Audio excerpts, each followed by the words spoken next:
महिला अफसरों पर सरकार का भरोसा लगातार बढ़ रहा है। रातों रात चली योगी की तबादला एक्सप्रेस। योगी सरकार अब सिर्फ नाम नहीं बल्कि काम देख रही है। रातों रात चली योगी की तबादला एक्सप्रेस। हिली कई अफसरों की कुर्सी। गौतम बुद्ध नगर की मिलेगी इस अफसर को कमान।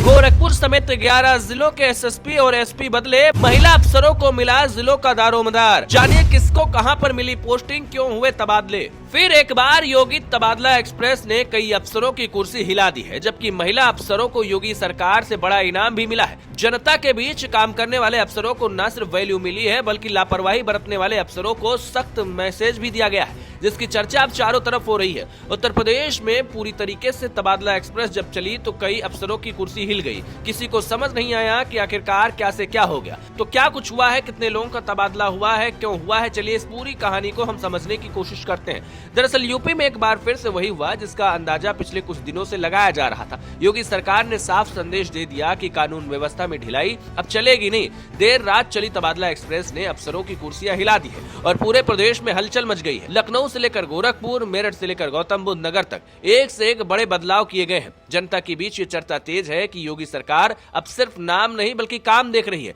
जो अफसर मैदान में एक्टिव दिख रहे हैं उन्हें जिम्मेदारी मिली है और जो ढीले पड़े हैं उन्हें इधर से उधर कर दिया गया है।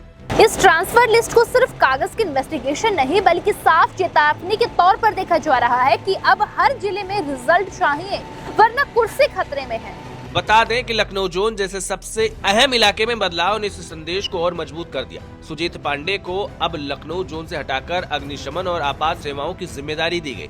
वहीं प्रवीण कुमार को प्रमोट कर लखनऊ जोन का एडीजी बनाया गया है। इसका मतलब साफ है कि राजधानी की कमान अब ऐसे अफसर के हाथ में दी गई है जिनसे सरकार को सख्त एक्शन की उम्मीद है। लगातार अयोध्या के अलावा उसके आसपास के इलाकों में बदलाव बता रहा है कि सरकार अब जमीनी स्तर पर तेजी से काम करना चाहती है। अगर जिलों की बात करें तो यहाँ भी बड़े और साफ बदलाव किए गए हैं। यही वजह है कि इन तबादलों को आम लोगों से जोड़कर देखा जा रहा है, क्योंकि हर तबादले के पीछे कानून व्यवस्था को मजबूत करने की सोच नजर आ रही है। गौतम बुद्ध नगर जैसी संवेदनशील जगह की जिम्मेदारी अनुकृति शर्मा को दी गई है। इससे साफ हो गया कि महिला अफसरों पर सरकार का भरोसा लगातार बढ़ रहा है। गोरखपुर में नया एसएसपी, मेरठ में नया एसएसपी, सहारनपुर, बस्ती, मिर्जापुर, सुल्तानपुर खीरी जैसे जिलों में नई तैनाती ने प्रशासनिक ढांचे को हिला दिया है। ये बदलाव सिर्फ नाम बदलने तक सीमित नहीं है, बल्कि इसके जरिए सरकार ये बताना चाहती है कि हर जिले में अलग रणनीति और नया जोश जरूरी है।